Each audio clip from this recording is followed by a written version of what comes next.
Truth, they say, is stranger than fiction. Who do you think was in the room? Joy. Yeah, you guys watch too much of soap opera.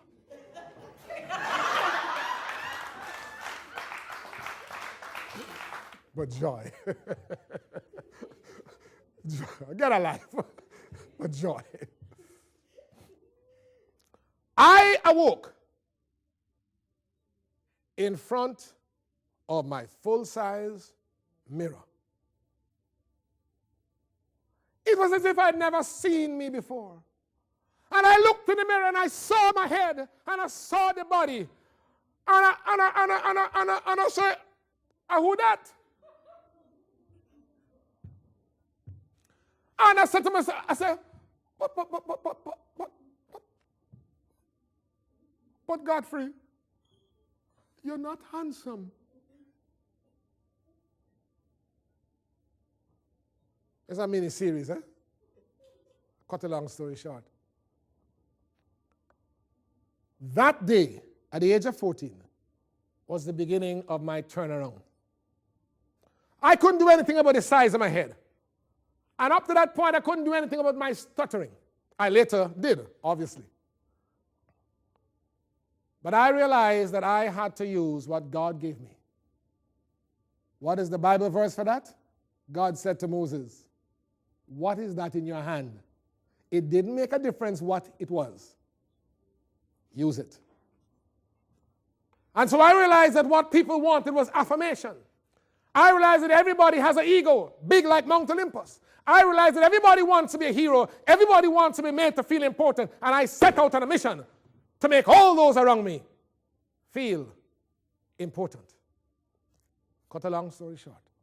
Fast forward four years later, on my 18th birthday,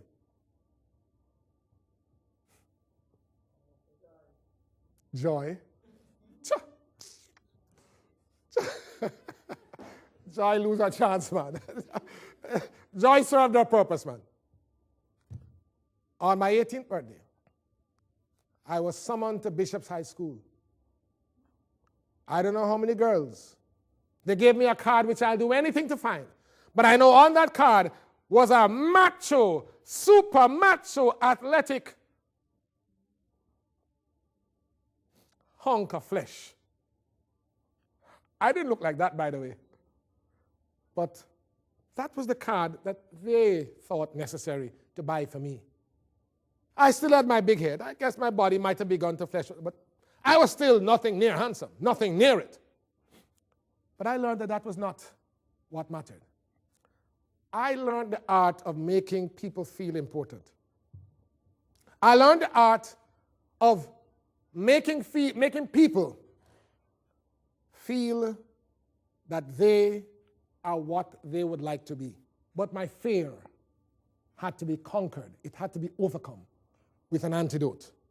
And the antidote is always the opposite. I'm going to cut right now. Fear fosters failure.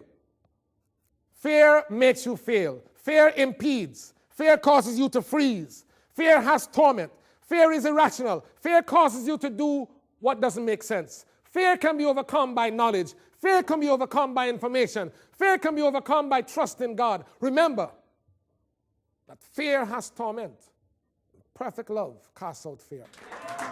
I encourage you, the closing moments of this mini seminar, I encourage you to rediscover the meaning of love. And I'm not talking about love for your wife or love for your husband or love for a special person in your life. I'm sorry that the same word is used and confuses the issue. My Bible tells me that I must love everybody. It says I must love even my enemies. So this has nothing to do with husband and wife or girlfriend and boyfriend. This is the agape, the love of God. The love of God that made John 3:16 possible. For God so loved the world. The love of God that even while we were yet in our sins, when there was nothing attractive about us, when we were nasty and horrible, God loved us. Why? It wasn't an act of intimacy. It was an act of love. And God says that the love that He sheds abroad in our hearts he can give us that love too. And for me, a lot of my problems are solved by love. And fear is one of the things that there is no better, more effective antidote for fear than love. So I commit to you the love of God. For when all is said and done, love is not only of God, but God is love. May God bless you.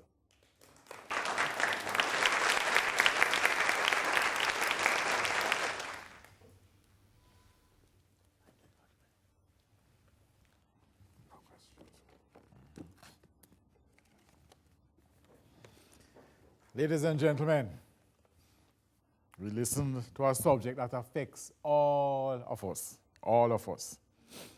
Dr. McAllister said that fear is often irrational, and we need to turn the light on fear. And in his talk, I think he turned the light on fear. And someone told me that when you turn a light on fear, you see it for what it is. It's really an acronym, FEAR. You know what it means? False evidence appearing real. False evidence appearing real. That's what it really is. And there's a way to turn it around, right? And because this particular subject affects all of us, I just wonder if there is anyone that had a question or that he wanted to ask or she wanted to ask Dr. McAllister before we close.